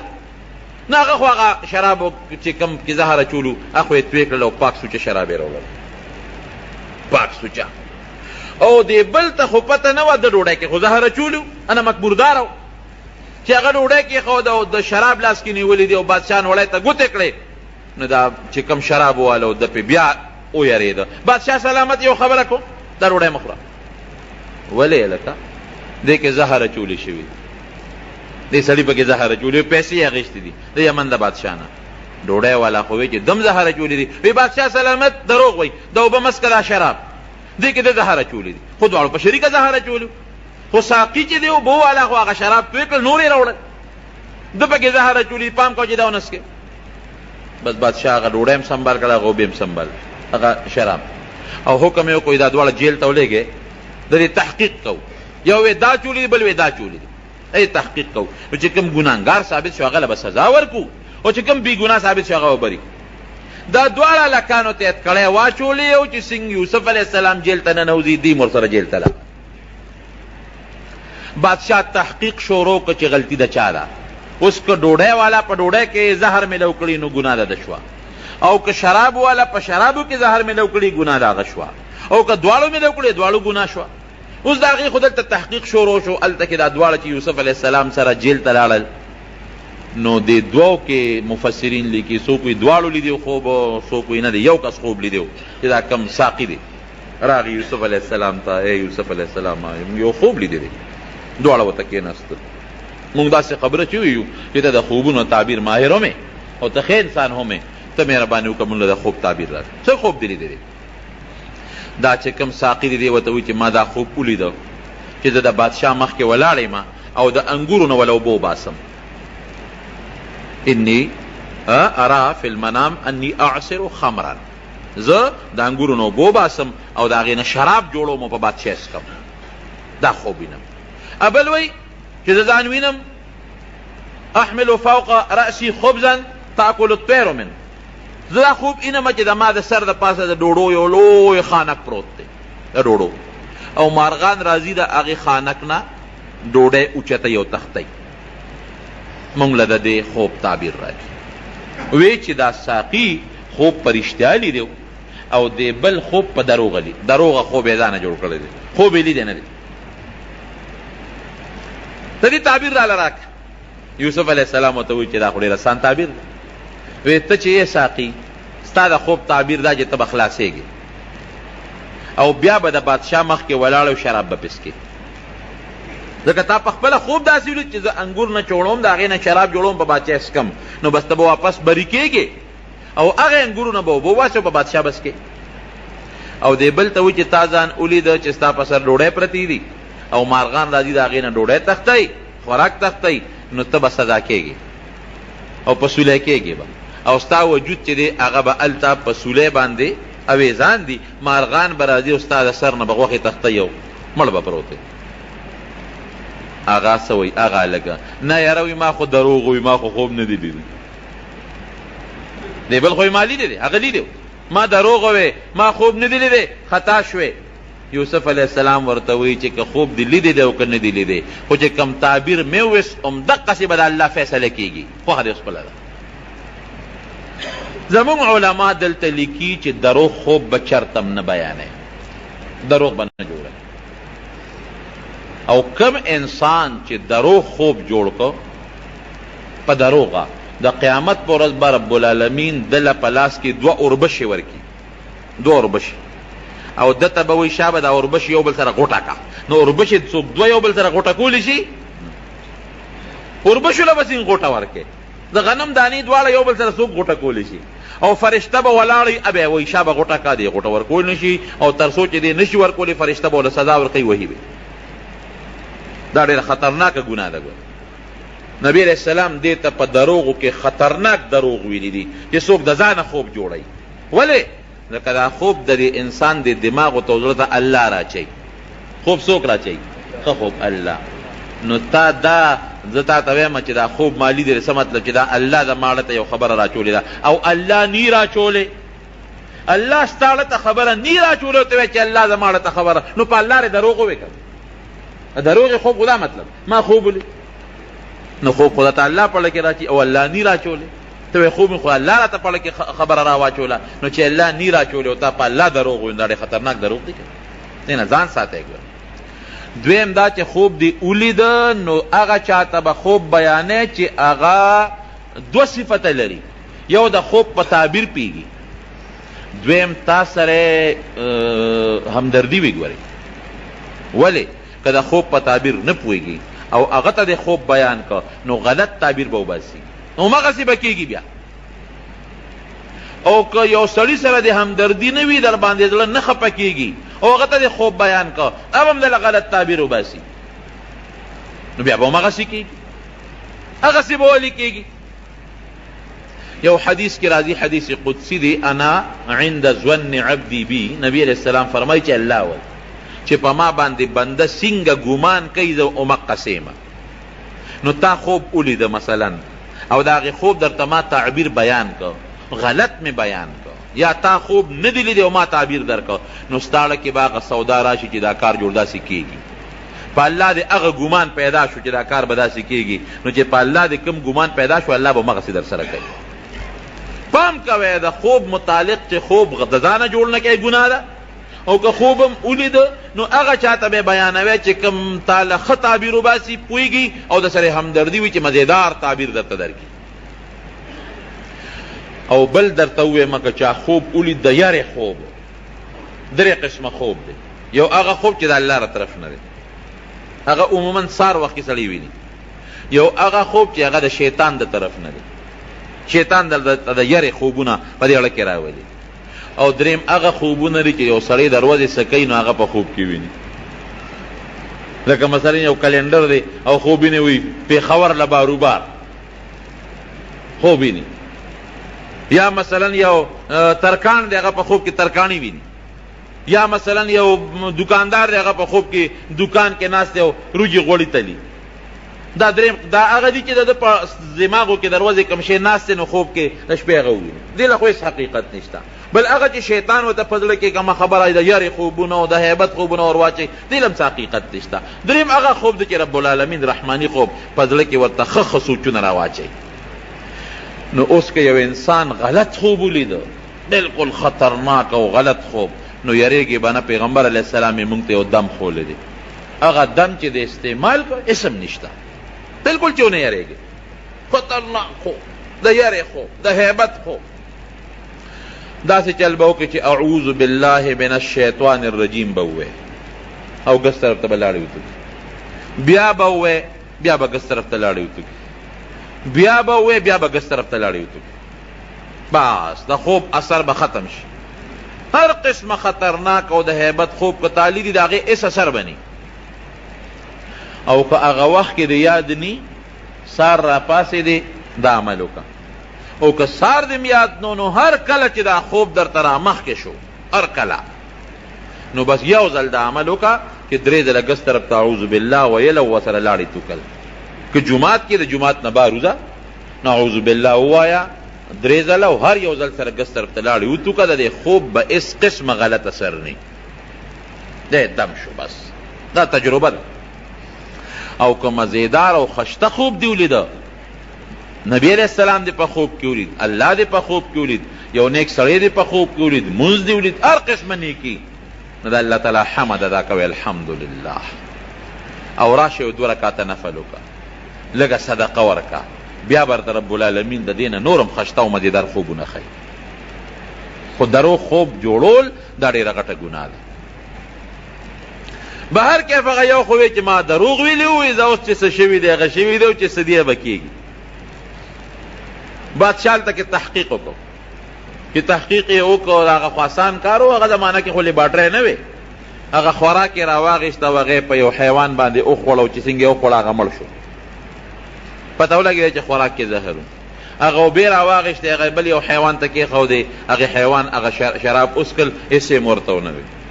دا پته ولګېده که چې شرابو کې شراب والا څه نه دی اچولی، او خوراک والا په خوراک کې زهر اچولی دي، بس دواړه راویستل. قاضي فیصله وکړه چې دا کم د بادشاه باورچي دی، لنګري دی، د زهر اچولی دي، لہذا دی سنسار شي، دی مړ شي. او چې دا کم بل دی شراب والا، هغه په شرابو کې زهر نه دی اچولی، او بادشاه خبر که چې بادشاه سلامت ګورې خوراکو نه خورې، دی کې زهر دی. نو هغه له انعام هم ورکه، بری هم که، وفادار و خط هغه یې راوسته، واپس یې په خپله ډیوټۍ باندې ولګو. بلې پانسي که او بره په لرګي کې ویزان کړی، مارغان به راتلل او د هغه نه به یې غوښې وړلې. خو چې دا کم سزا شو دا خو بس ختم شو. او چې کم بری شو نو یوسف علیه السلام هغه ته وایي ته خو بری کېږي، بری شوې، نو اذکرنی عند ربک، ته چې لاړ شې نو زما معامله لږ بادشاه ته یاده که زه هسې بېڅه مفتو کې جیل کې پروت یم، پته نه لګي بادشاه یا زلیخې مې وباسي که نه، عزیز مصر مې وباسي که نه. نو وزیر صاحب گیر کړی ما، مشر بادشاه ته به زما الوی چې دارنګ یو مسافر دی او هغه هسې بې ځایه په جیل کې پروت دی، د هغه دا مسله ده. نو دا لږه واوره او د مسله کې څه فیصله وکړه، نو ته مهرباني وکړه بادشاه ته دې ما یاد کا. نو چې دا خبره د یوسف علیه السلام دا خو څه بده خبره نه ده، د ګناه خبره نه ده، غلطه نه ده. یو سړی دی غریب گیر دی او بې ګناه گیر دی، هغه چاته سفارش وکړي چې د ما سفارش بادشاه ته وکړه چې ما خلاص کړي، دا څه بده خبره نه ده. لیکن بیا هم د یوسف علیه السلام شان سره مناسبه نه وه. د یوسف علیه السلام شان دا دی چې د بادشاه نه ولې مطالبه کوې، د لوی الله نه مطالبه وکړه. هغه الله چې کوی کې ته پروت وې او د کوی نه یې راویستلې، نو د کوی نه خو دا جیل، کوی خو ډېر تنګ جیل دی، دا خو ډېر فراخه جیل دی، دې نه دې هم رب العالمین استی شي. نو قرآن کې الله فرمایي چې دا خبره یې وکړه چې بادشاه ته ما یاد کا، نو الله د هغه سړي نه خبره یېره کړه. فلبث فی السجن بضع سنین، 7 کاله په جیل کې دې نه پس نورم تیر کړل. اوس پیغمبر ته الله گرفت، یونس علیه السلام یې د مهي ګېډې راونه رسو. اوس ما غوندې که راګیر کي نو ورته پته ده که دله لږه سزا هم ورکوم نو تښتي، نو مونږ ته ګزاره کوي الله دومره سخته سزا نه راکوي. او پیغمبر خو ورته معلوم دی که دی هر څومره زه راکاږم دی پیغمبر دی د ده با یقین او د دغه نبوت او هر څه به نور هم پخته کېږي. د هغې داسې مثال دی لکه چې څومره یو سره زر څومره په اور کې اچی نو هغه خرابېږي نه، هغه نور هم خشته کېږي. خو که دغه دی دا ګیلټ دی په اور کې ور واچول په یو ساعت به دوړی، او که سره زر دی ور واچول به نور هم خشته کېږي. نو زمونږ مثال خو د ګیلټو دی، نو که معمولی زور هم ورکوي نو ایمان پرېږدي. او پیغمبر خو سره در دی، نو که هغه له هر څومره زور هم ورکوي هغه نور هم دغه کېږي، الله ته تقرب حاصلېږي. او پیغمبر خو پاک دی، نو معمولی خبره وه خو رب العالمین پې خفه شو چې ښه تا ما ته ولې رجوع نه کوله، تا قیدي ته وی چې بادشاه ته مې یاد کا. فلبث فی السجن بضع سنین، اورېږه یو 7 کاله در باندې جیل کې نورم تېرو. هغه نه خبره یېره شو. دې نه مونږ ته دا مسله معلومه شو چې بعضې وخت کې به یو انسان بې ځایه جیل ته لاړ شي، دا د هغه دپاره یو سبق دی. یوسف علیه السلام به ټولو جیلیانو ته وی ګوره زه بې ځایه راغلی، زه خفه نیم، د الله په کارونو مې صبر دی، تاسو هم صبر وکړئ. دا ته بله مسله معلومه شي.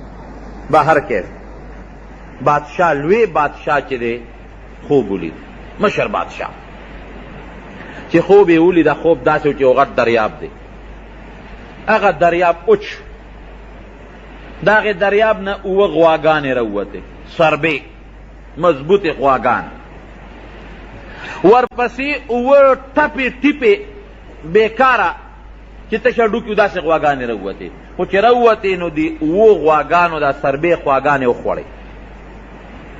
اوس عقل خو دا وایي چې مضبوطه غوا لګي شي او دا بله نه نه ده، او غوا خو غوا نه خوري. نو دا 7 غواګانې دا ټپې ټیپې رالې او دا سربې غواګانو باندې بس ورغړم کړی و، هغه سربې غواګانې وواړه، الواق تېرې کړی و، ویې خوړې. بلې ده ولیدل چې 7 شنه وږي و د غنمو، ډېر اعلی مزېدار، او 7 اوچ زیړ وږي. نو دا زیړ وږي د غنمو د دې شنو وږو نه تو شوي دي. لکه بعضې وخت کې که ستاسو خیال وي که نه، نو په دې اونو باندې یو زیړ غوندې شی لګېدلي، نري نري زیړ زیړ تارونه یې څه ورته وایي؟ منېشه ورته وایي. هغه زیړ زیړ څیزونه یي، نو هغه چې د دې شنې څانګې نه تو شي نو هغه بوټي وچ کي، بنوشه هغه اوچ کی. نو دارنګې دا زیړ اوچ چې کوم وږي دي دا د شنو وږونه تو شوي وو. نو چې بادشاه دا خوب ولیده نو یو ته وي د خوب تعبیر ویرېده، بادشاه هوښیار و، بل ته وي د خوب تعبیر، بل ته وي د خوب تعبیر، چاته هم د خوب تعبیر نو معلوم. دا چې کوم ساقي دی هغه ته رایاد شو، اوهو زما یو اشنا دی په جیل کې، یوسف یې نوم دی، اخو د خوبونو ډېر زیات ماهر دی. بادشاه سلامت، زما یو اشنا دی او جیل کې پروت دی او بې ګناه په جیل کې. ګوره 7 کاله پسې خبره را یاده شوه، الله ته یېره کړه خبره. دا یاد او یېره د چا په اختیار کې دي؟ د الله. بعضې وخت یو اهمه خبرې د انسان نه یېره شي، ښځې نه یېره شي، خاوند نه یېره شي، رور نه یېره شي، دوست انسان. نو 7 کاله تېر و او چې دا خوب بادشاه بیان کړ نو ورته را یاد شو زما جي یو نږدې اشنا دی، ډېر ښه سړی دی او بې ګناه صاحب په جیل کې پروت دی او د خوبونو تعبیر ډېر ماهر او اسیم ډېر نیک انسان دی، زبردست. او جي هغه له به لاړ شمه او د دې خوب ال به ورته ووایم او فورا دله تعبیر درکوي. بادشاه وی ښه نیک ولې دی؟ ګوره وی نیک انسان دی، ځکه یوسف علیه السلام به خلکو ته په جیل کې هم نصیحتونه کول. د 2 کسانو د ساقي او د طباخ چې ورته کله خپل خوب بیانو که نه، نو یوسف علیه السلام ورته څه وی؟ وی ډوډۍ نه مخکې دل تعبیر در کوم، لا ډوډۍ به نی راغلی، خو یو خبر هم درته کوم. ګوره د خوب د تعبیر نه مخکې ورته څه وی؟ وی هغه الله چې مونږ او تاسې پیدا کړي هغه الله ګورې شریک نه لري. زه په هغه دین یم چې کوم دین د ابراهیم علیه السلام او د یعقوب علیه السلام دی. دغه الله مونږ سره ډېر لوی احسانات کړي دي، مونږ سره ډېر انعامات کړي دي. او ګورې پام کوئ، زه د خلقو د دې دین د دې شرک نه بیزار یم، تاسو به هم شرک نه کوئ. د یو الله د توحید داعیان به جوړېږئ. هلته د الله د یووالي او د رب العالمین د توحید هغه تبلیغ کو په جیل کې، جیل کې لګیا دی خپل تبلیغ کوي، خلقو ته د نیکۍ نصیحت کوي، د شرک نه او د کفر نه د خلقو زړه تورئ.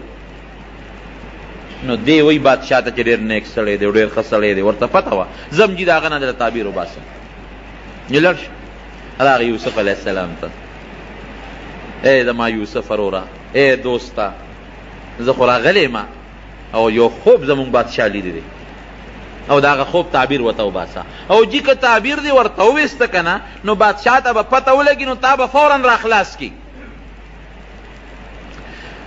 اوس که یوسف علیه السلام غوندې 7 کاله پس جیل کې تیر شو، نو که زما غوندې سړی وی ښه تا ته د 7 کاله پس زما خبره یاده شو اشنا، تا ته ما ویلو چې ما بادشاه ته یاد کا، نو تا زه بادشاه ته ګوره یاد نه کړم. 7 کاله مې مفتو کې جیل کې تیر کړل، د خدای نیک بخته تا د ما سفارش نه کو، ته خو د بادشاه ساقي وې.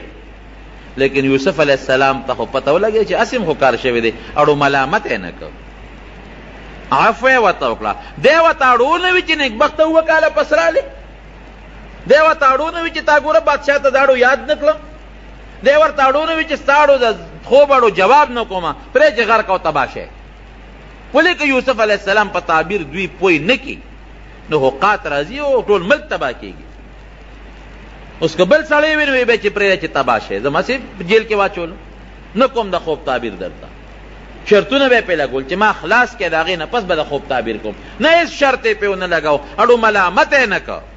دا د یوسف علیه السلام عفو او درگذر، حالانکه په جیل کې غریب پروت دی، مفتو کې پروت دی. وی داسې کار دی بادشاه ته ووایه چې 7 کاله به ستاسو یو داسې دور در باندې راځي، 7 کاله چې به د فراخ سالی دور بی. 7 کاله به ستاسو رزقونه او ډوډۍ ګانې او غنمونه او څاروي به هم څاروي او ښه فراخه کال بی. 7 کاله 7 کاله پس به قحط راځي، مکمل قحط، چې دا 7 کاله تاسو کوم جمع کړې ده او کوم غله او غنم هم سنبال کړي دي، دا به په هغه 7 کاله قحط کې بالکل خلاص شي. د هغې نه پس به در باندې بیا یو کال راځي، ابه ډېر د بارانونو کالي مزیدار. دا خو ستاسو د خوب تعبیر شو. اوس به کوسو دی ورته الو نه وي، ځه لړ شه او بادشاه ته دې الو وایه، او دې ځل یې ورته دا ونه وي چې ما ورته یاد کا، هغه ته خو پته لګېدلې وه چې مخکې مې دا ټکې وي، خو 7 کاله مې پکې تېر کړه، اوس بیا ووایم غږ یې ونه کړ. ساقي راغی، وی بادشاه سلامت، هغه دا تعبیر وویسته. یاره وی ورشه دا سړی راوباسې، دا خو ډېر پوه انسان معلومېږي، دا څوک دی؟ راوباسې، چا به دا سړی فورا راولې؟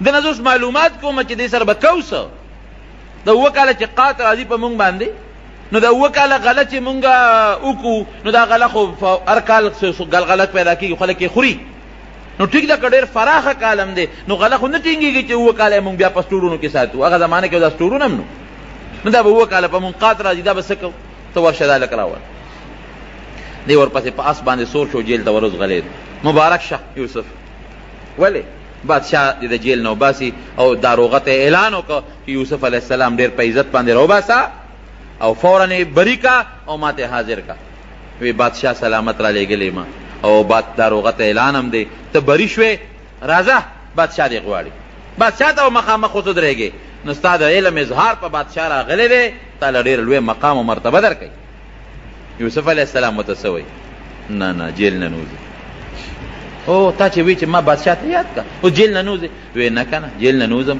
لاول دې دا تحقیق بادشاه وکړي چې ښځې په حقه دي زلیخه په حقه ده او که زه په حقه یم زما په جامه داغ لګېدلی دی لاول به دا خبره فیصله کوو هسې نه چې سبا خلک په ما د بادشاه په دربار کې الزام لګوي چې د زلیخې ته خدا نه خواسته زما په جامه داغ رانه شي لاول به زما او د زلیخې معامله پاکه و ښکاره به اعلان کېږي چې ګناه د یوسف او که ګناه زلیخې وه د هغې نه پس به د جیل نه وځم نبی کریم صلی الله علیه وسلم فرمایي وی رب العالمین دی یوسف علیه السلام سره ډېر احسان وکړي وی که د یوسف علیه السلام په جیل کې زه پروت وی او ما له دقسې سړی راغلی و چې بادشاه دې غواړي نو زه به فوراً د جیله وتلی وم خو یوسف علیه السلام ګورې د جیل نه نه وته او د خپلې مامینې له اول صفۍ راولي د هغې نه پس د جیل نه وځي دا نبي کریم صلی الله علیه وسلم فرمایي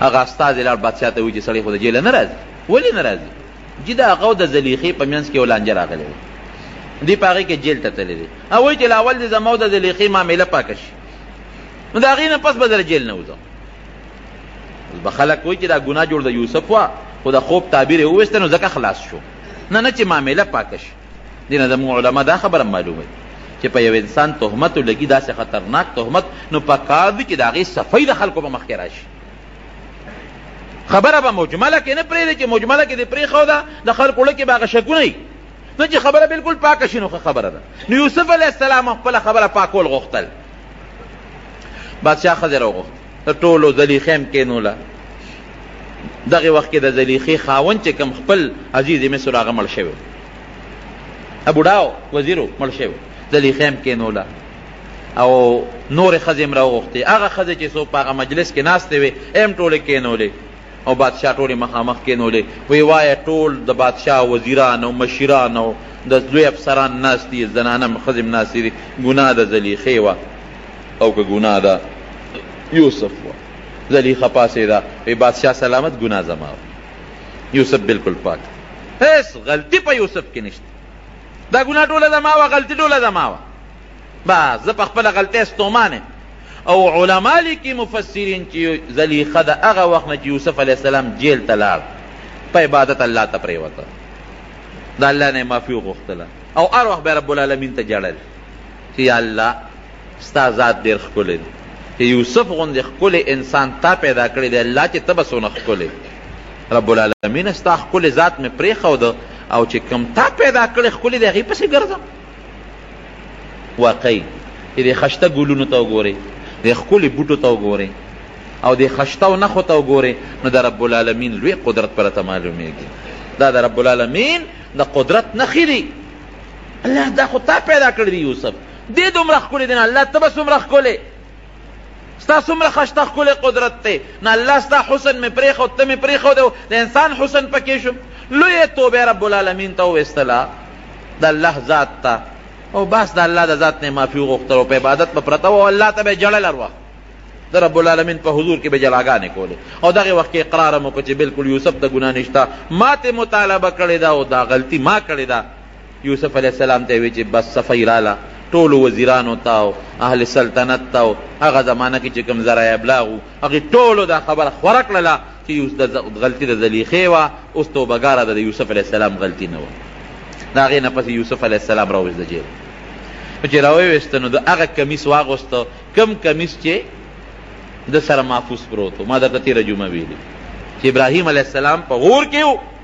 او هغه کمیس ورته جبریل علیه السلام اچولی او بیا هغه کمیس د ابراهیم علیه السلام نه پس اسحاق علیه السلام ته لاړ. اسحاق علیه السلام یعقوب علیه السلام خپل زوی له ورکو او یعقوب علیه السلام دا کمیس د ریخمو کمیسو د یوسف علیه السلام په دې غاړه کې اچولی تعویض غوندې شکل کې. د جنت اعلی قسمه ریخمو. د ریخم استعمال ګورې سړو له منه دی ښه ښځې کولی شي سړو له منه دی. نبی علیه السلام فرمایي دا خبر یاد وساتئ چې په دنیا کې سړی ریخم استعمال کړل یا سره زر استعمال کړل نو د اخرت د سرو زرو د ریخمو نه به محرومي. که دلته ریخم واچول په آخرت کې به ریخم په جنت کې خو قیمتي جامه ریخم دي د هغې نه به محروموي. که دلته کې سره زر استعمال کړل د جنت د سرو زرو د کالو نه به محرومي. جنت کې به ښځې هم د سرو زرو کالي اچي سړي به هم اچوي سړي به هم د سرو زرو کالي اچي خشته خشته بنګړي. نو اصل کې اوس خو خلک وایي یاره بنګړي خو سړي چې اچوي نو ځان ورته ښه پکې نه ښکاري. نه نه نه ابه داسې نه. دا ګړی چې مونږ اچو دا هم یو بنګړی دی که دا ګړی هم یو بنګړی دی چې انسان یې اچي نو ته مونږ ته خو په ګړی ځان بدي نه ښکاري. دا چې کوم رواج وي د ښځو نو که سړی هغه رواج استعمالوي نو پې بدي ښکاري. هغه جنت کې به دا د ښځو رواج نی لکه پخوا فرعون او د لویو لویو بادشاهانو به غټ غټ بنګړې چولي او به د هغوی دپاره فخر و عزت به و. دارنګې جنت کې به سړي غټ غټ بنګړي به چولي خو که په دنیا کې سړي سره در استعمال کړل د جنت د کالو د بنګړو نه به محروموي. بیا هلته کې به الله نه ورکوي. دا ګوت اچول دا سرو زرو ګوتې بعضې سړی اچوي دا ګورې ګناه ده ښه قطعا ګناه ده. د سرو زرو ګوتې بلکل به نه استعماله. څوک د سرو زرو غاښ لګوي څوک د سپینو زرو په کاسه او په جام کې اوبس کي دا ګناه ده سړو دپاره. سره زر ښځه استعمالولی شي ریخم ښځه استعمالولی شي سړي به بلکل نه استعمالوي دا ګناه ده. پام کوئ د سرو زرو ګوتې بعضې وخت کې زمونږ په دې وطن کې رواج د چا چې وادي یا کویدني نو هغه سړي ته خلک ګوته جوړوي. خیر دی که دې جوړه کړه جوړه کوله خو هغه سړی دی هغه ګوته په خپله نه استعمالي ښځې له دې ورکړي هغه دې استعمالوي که نه ښځې له دې ورکړي ښځه به هغه ګوته استعمالوي خو سړي به ګوتې قطعا د سرو زرو نه استعمالي. که سړی ګوتې استعمالوي نو د یو ګوتې د سپینو زرو د ګوتې اجازت شته د زیړو د ګوتې اجازت هم سړو ته نشته د اوسپنې د ګوتې اجازت هم نشته د سرو هم نشته. د زیړو ګوته د سپینو زرو ګوته اچولی شي خو هم د دریو درېنیمو ماسو نه زیات نه درې درېنیمو ماسو نه زیات نه درې درېنیمو ماسو پورې استعمالولی شي. او که پکې د عقیق غمې ولګې زمونږ د امام د بخاري شریفو یو محشي لیکلی دي که په هغې کې د عقیق سور غمې دې ولګو او داسې طریقه دې ولګو چې هغه سرمن سره لګي وي دا د زړه د بیمارۍ دپاره یو علاج دی. بهر کې د یو شارح قول دی دا د نبی علیه السلام حدیث بیا هم نه دی. نو بهر کیف هغه د ریخمو کمیس د یوسف علیه السلام واچل نو ګوره چې خشته یوسف هم خشته دی علیه السلام او کمیس هم د ریخمو دی او بیا د جنت کمیس دی هغه واچو. او مفسرین لیکي چې بادشاه ولې یو جوړه م ورولېږله چې دی خو جیلي د جیل جامې به وي دا جوړه ورته واچوې تاج یې ورولېږه دا ورته په سر کې او خشته مزېدار ښکلې خوبصورته لباس او زیب و زینت برابر چې په اس باندې راغی د بادشاه دربار ته او ورننوت او بادشاه ورته وکتل نو د هغه ورسره غیر اختیاري محبت او مینه پیدا شو. او دا لکه دا خو فرشته سیرت انسان دی جیل کې دی غریب دونه موده تېره کړه او بېګناه جیل کې تېره کړه د سره خو ډېر لوی ظلم شوی دی او دومره قابله لږ چې د خوب تعبیر څومره مزېدار وباسي. راځه دلته کېنه ما سره ځان سره په تخت شاهي باندې کېنه بادشاه ته اوه جبې یادوي اوه اوس هم دې بادشاهانو ته زمونږ په نسبت لږې زیاتې جبې یادوي اوه جبې ورته یادوي نو چې ده به په کومه جبه کې خبره کوله نو یوسف علیه السلام به ورسره په هغه جبه کې جواب ورکو په بله جبه کې هغه هغې کې جواب ورکو. یا لکه دا تاله دومره جبې څنګ درځي ته څوک یې ټوله قصه یې ورته وکړه. صاحب زه داسې ماشوم یم او زه کشر یم دلته مسافر یم د غلامۍ ژوند مې تېر کړی دی خو زه د یو لوی پیغمبر بچی یم چې د هغه نوم یعقوب علیه السلام نه ما د هغه نه زده کړي دي. هغه یعقوب علیه السلام د یو بل لوی پیغمبر زوی دی چې د هغه اسحاق علیه السلام نوم دی. هغه اسحاق علیه السلام د یو بل پیغمبر زوی دی چې د هغه نوم ابراهیم علیه السلام دی. نسبا مونږ د پیغمبرانو نسل یو. زه کوی کې غورځولی شوی یم د کوی نه بیا راوتیم د غلامۍ زندګي مې تېره کړه بیا د وزیر کور ته الله را رسولم، بیا د ګناه مطالبه رانه وشو، هغې نه الله بچ کړم، بیا جیل ته پکې لاړم، اوس ستا مخکې دغه د حاضر ولاړ. دا ټولې ژبې ماله راځي. ښه زما د خوب تعبیر ویا خو ما صاحب ایستی دی، وی دې سره به کوو څه؟ دا راته یو الو ښایه چې دې سره به څه کوو چې دا 7 کاله بارانونه وشي او غلې زرغونې شي، نو دا خو به په هغه 7 کالو کې خلاص شي. 7 کاله چې کم قات راشي هغې سره به څه کوو؟ وی بادشاه سلامت زه به راته علاج وښیم. وایه سیل او ټول وزیران دي او مشیران ټول ناست دي. وی دا چل به وکړو چې 7 کاله خو د رب العالمین د طرف نه تا چې دا 7 سربې غواګانې ولیدلې او دا 7 شنه وږي دي ولیدل، د هغې خدا تعبیر دی چې رب العالمین به ښه بارانونه کوي، سیلی به او دا ځمکه به دا ګیاګانې هم زرغونې کړي او دا غنم به هم زرغون کړي. نو غله چې څومره یي ابه مونږ په خپلو وږو کې ساتو. ګوره هغه زمانه کې خو دا دغه ونه دا سټورونه دا به مونږ په خپلو وږو کې ساتو. نو دا قاعده ده چې غله دې په خپلو وږو کې وساتله نو هغه خرابېږي نه. اوس خو خیر خلک نه کوي، خو پخوا چې به تخم له جوار کې ښودل نو د وږو نه به یې ګورې نه شو کوله. داسې ده که نه حاجي صاحب؟ هغه به په هغه خپلو وږو کې او بیا په دې بڼو کې بند به اکثر دې خلکو ساتل. اوس هم دا قاعده ده چې که غنم تا راواغېشتل او غنم په هغه خپلو وږو کې بند دي، تیراواله په وږو کې بند کا، اس قسمه سپږی به وله نه راځي نه به وله چینجې راځي. یا وږي به پخوا ما ته یاد دي وږي به یې راواغېشتل په ټوکر کې به یې بند کړل او په کوټه په سر به یې ولګول او د پاسه به یې پلې وکړ. داسې وکړه نو ته او زمیندار هغه خپلې قصې پرېښې دي او داروګانو ته مخ اچولی ده، نو ټول غنم او جوار ده، نو ټول سپږو چینجو واله. څه خو پکې زکات تاسو نه ورکوئ، زکات خو خدای دې نه په بل طرف وباسي. بیا هلکه وایي سپږو غنم او سپږی به یې نه وي زکات نه ورکوي، چینجو وال چینجي به یې نه وي چې زکات نه ورکوي. به هر کیف وی دا وږي به د غنمو راوالی دا به انشاءالله دونه غله وشي چې څومره ضرورت دی خلک به یې خوري، او باقي د حکومت غله چې څومره ده سرکاري ځمکو چې کومه غله شوي هغه به په وږو کې سنبال کې، هغه به د هغه چې کوم بوسو نه هغه څه ورته وایي هغه ټانټې به غونډې ریبې، او د وږو هغه چې کوم ویښونه دي هغه څه ورته وایي چې کوم نه بوسو دي دا به ویښ کې ګرډی کوي او سنبال به پرتې وي. بس چې کوم د ضرورت مطابقي او استعمالو باقي و پرتې چې 7 کاله کله قات راشي دغه وږي به بیا رجو او دغه غنمونه به بیا مونږه غوبلې کوو، نو بوس به څاروي خوري او غنم به انسانان خوري.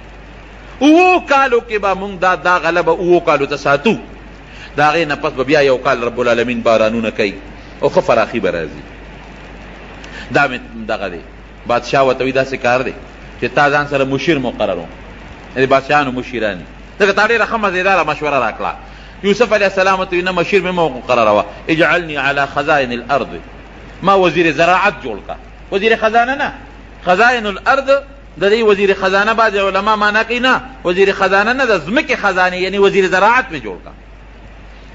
ولې چې زه دله دا سیسټم برابر کم، دا غله دله محفوظ کم، دا غنم دله په دې اوچو په دې باراني علاقو باندې وکرم او دا 7 کالو دپاره سنبال کم چې د قات مسله ختمه شي. بادشاه وی ډېره ښه ده، وی انی حفیظ علیم، ورې زه امانتګره مې، غلا به نه کوم خیانت به نه کوم. کم وزیر کم بادشاه چې هغه غلي خیانتګري ملک به چرې ترقي نه کوي، او چې غل نی خیانتګر نی رب العالمین بیا هغه ملک لم ترقي ورکوي. نو زه خو حفیظ او علیم په دې خبره پوهېږم، هم الله راله دا پوهه م راکړې. وی دا د نن نه مې ته وزیر زراعت جوړ کړی. نو یوسف علیه السلام رب العالمین د کم ځای نه د کوی نه راواغېشته او کم ځای ته یې ورسو وزیر زراعت یې جوړ کړو. دا د رب العالمین نظام دا غټ عبرت دی. ان مع العسر یسرا، سختی در باندې رب العالمین راولي، الله ته ته رجوع کوه، ته ګوره الله به د هغه سختۍ بدل درته په اسانتیا درکوي. نور به رب العالمین تعالی سهولت درکوي، اسانتیا به درکوي. بل دې نه دا عبرت دی چې په سختو کې به یو الله ته رجوع کوې، ګورې یو الله ته به رجوع کوې. او بل دې علما یو بله مسله معلوموي، هسې خو مشري غوښتل ګناه ده، نه به غواړي مشري به نه غواړي، خو که تا ته یو ځای کې پته ده چې اهل نشته غیر اهل راځي، نو بیا په هغه وخت کې که یو سړی مشري غواړي نو جایز دي. لکه دلته کې یوسف علیه السلام ته پته وه چې دلته کې خو اهل نور څوک نشته، دا چې څومره وزیران دي دا غلبه رالي او د قات په زمانه کې بیا په ډېرو غټو غټو پیسو خرڅوي او په خلکو به قات راشي. اهل نشته، دوی په خپله مطالبه کوي چې خیر دی که ما وزیر زراعت جوړی نو ما جوړ کړو. دا به معلومېږي. او بل چې انسان جامه پاکوي او رښتون انساني دی هیڅ قسمه پروا نه ساتي، رب العالمین به د حفاظت کوي، دی به الله ساتي لکه یوسف علیه السلام چې رب العالمین وساتي. د هغه تهمت نه پښتانه وایي ته خپله جامه پاکه ساته الله به دې امداد کوي. دارنګې ته خپله جامه پاکه ساته، پروا مه ساته که څوک در پسې خبرې کوي که څوک هر څه کوي، رب العالمین به ستا د پاکه جامه ښکاره کوي او د خلکو د تهمتونو نه به د الله ساتي. او کله چې بادشاه راغوښته نو هغه دا ویلي چې حکم یې وکوئ دی را خلاص کې راولی استخلصه لنفسي، دی به زما مشیري، ما سره به بس.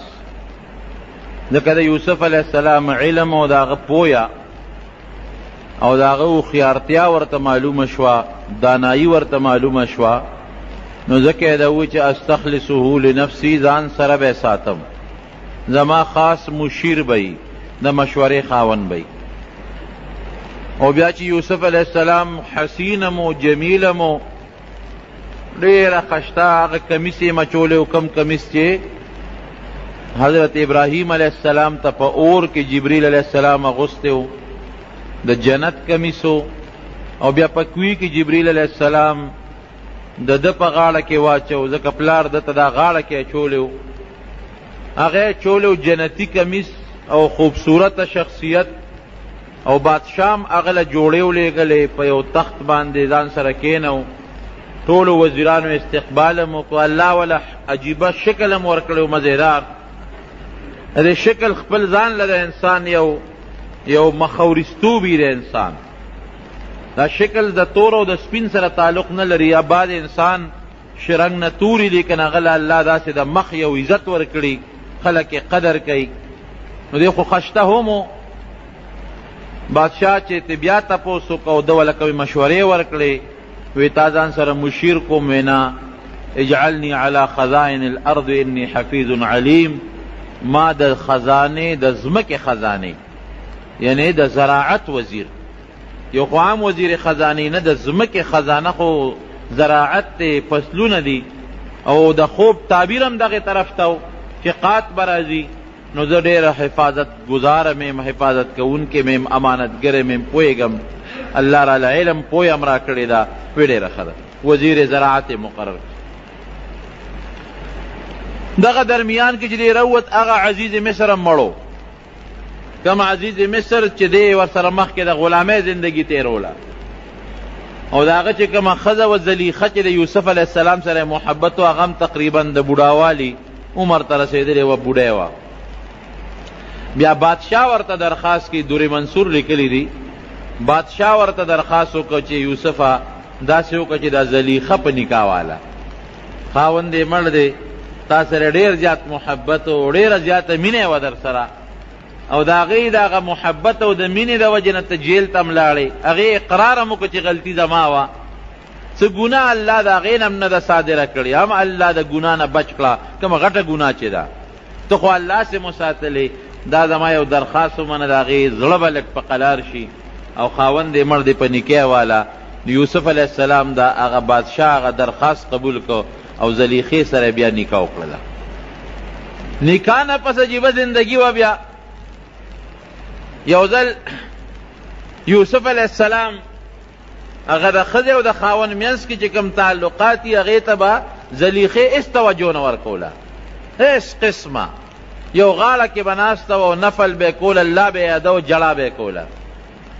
یوسف علیه السلام ته یو ځل تپوس وکړه، زلیخې زه خو هغه مینه محبت چې ستا کم ما سره مخکې و او ته کم محبت تی ما سره لرو، هغه خو پرېږده وه چې کم د ښځې د خاوند خپل تعلقي هم را سره نه ساتې، دا ولې هغه محبت تی څه شو، هغه مینه دې څه شوه. زه هغه وخت کې غلام وم، اوس زه وزیر یم او د بادشاه د دربار خاص انسان یم، نو ستا هغه محبت مینه خو ډېره زیاته وه، او هغه پرېږده وه، هغه د ښځې خاوند چې یو بل سره کومه مینه یو کم محبتي، هغه ما سره اوس نه ساتې، دا ولې وی هغه وخت چې زما تا سره کوم محبت او مینه و زما زړه کې خالص ته پروت وی او ته زما په زړه کې موجود وی، خو چې ته جیل ته لاړې او بیا د جیل نه راووتې او ته جیل ته ورسېدې، نو ما الله ته رجوع کړې ده، د رب العالمین ذات ته مې رجوع کړې ده. اوس زما ټول زړه د الله سره دی، زما زړه کې اوس هغه شی ختم شوی دی، د هغې په ځای ما الله ته ډېر درخواستونه کړي دي، ډېرې توبې مې وغوښتې دي، ډېرې معافۍ مې وغوښتې دي.